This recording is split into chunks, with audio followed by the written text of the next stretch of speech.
నేను మీ బిడ్డగా చెప్తా ఉన్నా తెలంగాణ ప్రజలకు ఈ క్రూషియల్ టైంలో కేంద్రంలో మనం కీలకంగా మారబోతాం. మీరు ఒక 14 సీట్లు నాకు గెలిపియండి, నేను చూపిస్తా తెలంగాణ తడాకా ఏందో దేశ రాజకీయాల్లో నేను చూపిస్తా. మీరు సమున్నతంగా ఇది మా తెలంగాణ అని తలెత్తుకొని చెప్పుకునే విధంగా బ్రహ్మాండంగా రాజకీయాలను శాసిస్తాం. ఆ రకంగా తెలంగాణ దేశ రాజకీయాలను శాసించే దిశగా పోవాలి. తెలంగాణ మేధావి లోకానికి, తెలంగాణ యువతకు నేను చేసే విజ్ఞప్తి, ఒక ఒరబడిలో పడి కొట్టుకొని పోవద్దు, ఒక దానిలో పడి కొట్టుకొని పోవద్దు.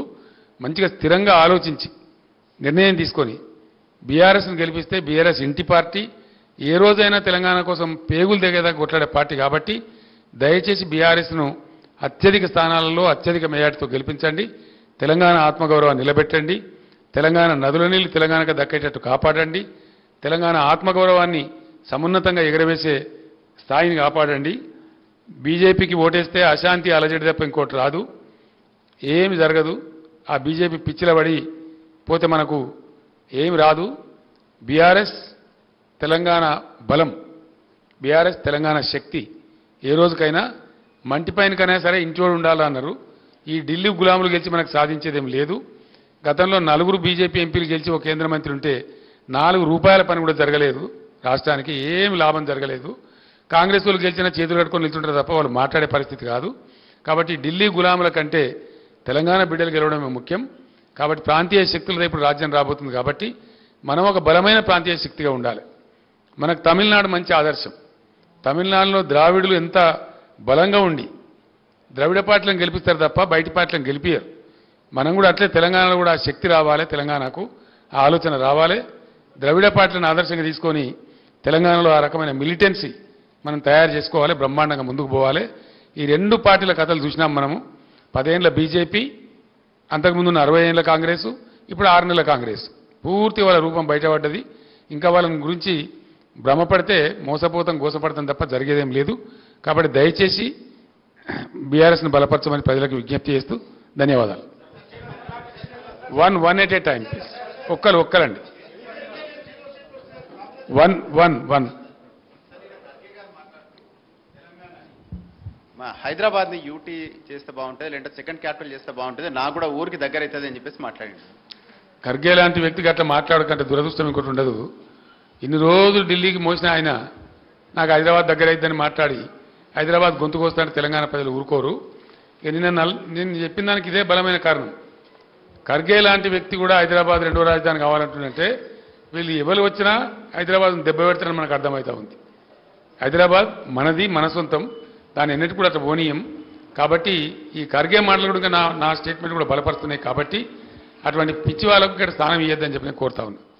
హైదరాబాద్లో పవర్ కట్స్ కి బీఆర్ఎస్ ప్రభుత్వం అండర్లైన్ పవర్ ఏకపోవడం, అండర్గ్రౌండ్ పవర్ ఏకపోవడం కారణమని సీఎం రేవంత్ రెడ్డి చెప్తున్నారు.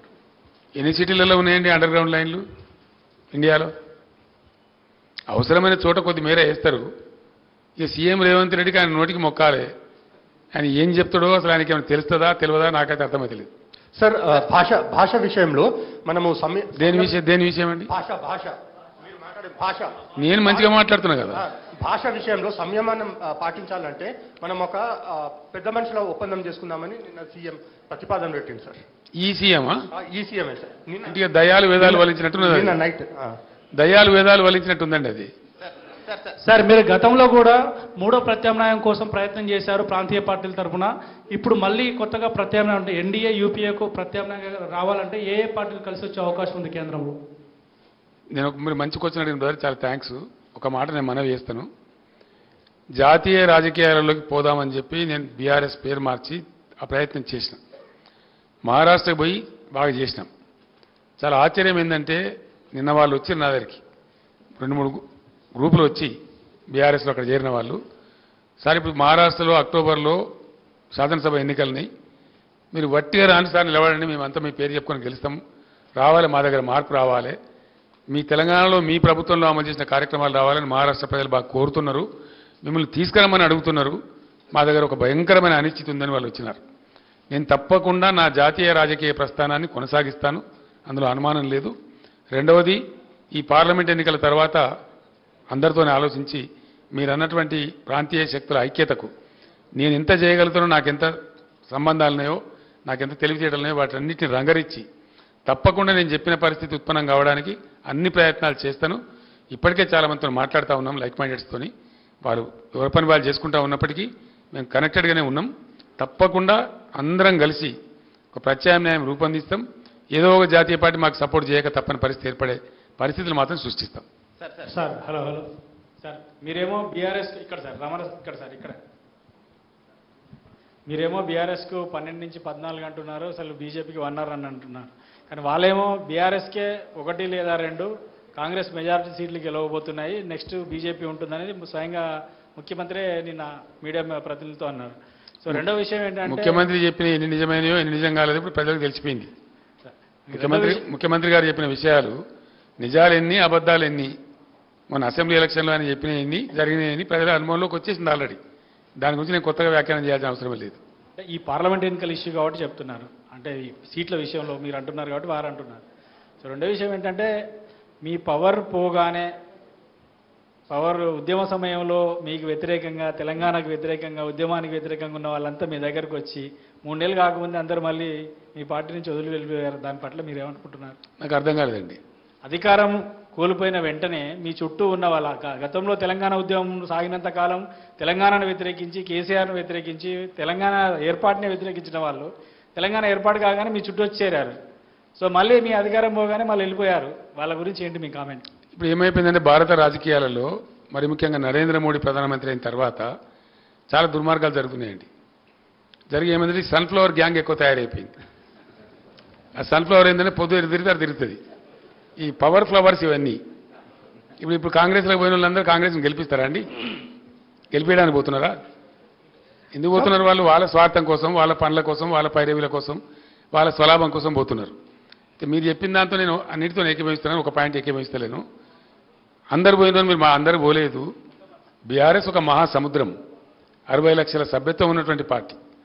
ఎవరైనా ఎలిమినేట్ చేస్తాం పలానా దాన్ని అనుకుంటే తప్పదే, ఆ గర్వం పనికిరాదు. మేము మొన్నటిదాకా 10 ఏళ్ళ అధికారంలో కాంగ్రెస్ అవుట్ ఆఫ్ పవర్ ఉంది. కాంగ్రెస్ ఎలిమినేట్ అయిందా? డెసిమేట్ అయిందా? కాదు కదా. చంద్రబాబు నాయుడు గారు కూడా టైంలో 2004 to 2014 ఆయన పవర్లో లేరు. అంతమంది టీడీపీ డెసిమేట్ అయిందా? అది భ్రమ. ఒక సంస్థను, ఒక శాశ్వతంగా ఉండే సంస్థను, ఒక బలోపేతంగా విస్తరించినటువంటి సంస్థను డెసిమేట్ చేస్తాం, ఎలిమినేట్ చేస్తామంటే అది అహంకారం తప్ప మరొకటి కాదు. అది ఇంపాసిబుల్. అందులో బీఆర్ఎస్ను డెసిమేట్ చేయడం అనేది ఒక 1,00,000 రేవంత్ రెడ్డిలు, కోటి ఇంకో వచ్చినా ఏం ఎంటగా మనం కూడా ఫరक పడదండి. सर असेंबली में असेंबली में असेंबली में एमआईएम आपको सपोर्ट कर रही थी, लेकिन पार्लियामेंट इलेक्शन में बिल्कुल वो दूर हो गए. आप क्या समझते हैं? आप कैसा बोल रहे दूर हो गए बोल के? तो मैंने आपको क्या आप कैसा बोल रहे दूर हो गए? आपके किसी प्रोग्राम में कहीं भी आपका जिक्र नहीं करे, वो किसी भी प्रोग्राम में कहीं जिक्र नहीं करे. जैसा असेंबली में उससे दूर हो गए बोल के समझेंगे? गाँव जाके आपके सपोर्ट के बारे में बात कर रहे थे. नहीं सुनिए भाई, एमआईएम हमसे दूर हो गए बोल के कौन बोल रहे हैं? जैसा असेंबली में आपका अपना आइडिया है क्या है? नहीं सर, जैसा गांव जाके आपको आप वोट देने की अपील कर रहे थे, इस बार नहीं करेंगे. क्यों नहीं करेंगे? సార్ రోడ్ షోలకు మంచి స్పందన వచ్చింది జనం నుంచి. మీరు వెళ్తూ ఉంటే మేము చూసాం టీవీలలో. సో ఏం సార్ ప్రజలంటే ఎట్లా రిసీవ్ చేసుకున్నారు మిమ్మల్ని? ఏమనిపించింది? KCR is the history of Telangana కదా. కేసీఆర్ ఇస్ డెఫినెట్లీ వైపౌట్ చేయలేని, తుడిచివేయలేని ఎమోషన్ కదా తెలంగాణకు. కేసీఆర్ తెలంగాణకు ఉన్న బంధం అది కదా. ఎక్కడెప్పుడు దిక్కు దివాణం లేనప్పుడు నా పదవులు, నా రాజకీయ భవిష్యత్ అంతా నేను పనంగా పెట్టి తెలంగాణ కోసం ఎంత కష్టపడనో తెలంగాణ ప్రజలకు తెలుసు. నా గుండెల్లో తెలంగాణ ఉంటుంది, తెలంగాణ ప్రజల గుండెల్లో కేసీఆర్ ఉంటాడు. గెలుపోవటంలో పక్కకు పెడితే KCR is definitely emotion of Telangana. 100% ఆ బాండేజ్ కేసీఆర్కి ఉంటుంది. కేసీఆర్ని అడిగిన గిలి పడేస్తాం, తుడిచి పడేస్తాం ఎవడని అనుకుంటే వాడు పిచ్చోడే తప్ప కేసీఆర్ కానీ తెలంగాణ ప్రజలు కానీ కారు. Thank you. సార్ మీరు పోయిన జిహెచ్ఎంసీ ఎలక్షన్స్ తర్వాత ప్రధానమంత్రి మోడీ దగ్గరికి వెళ్ళారు, పొత్తు పెట్టుకుంటామని అడిగారు, ఆయన రిజెక్ట్ చేశారని మోడీ స్వయంగా చెప్తా ఉన్నారు. మోడీ నేను చెప్పిన గోబెల్స్ అని, ఆయనకి ఏది అవకాశం ఉంటే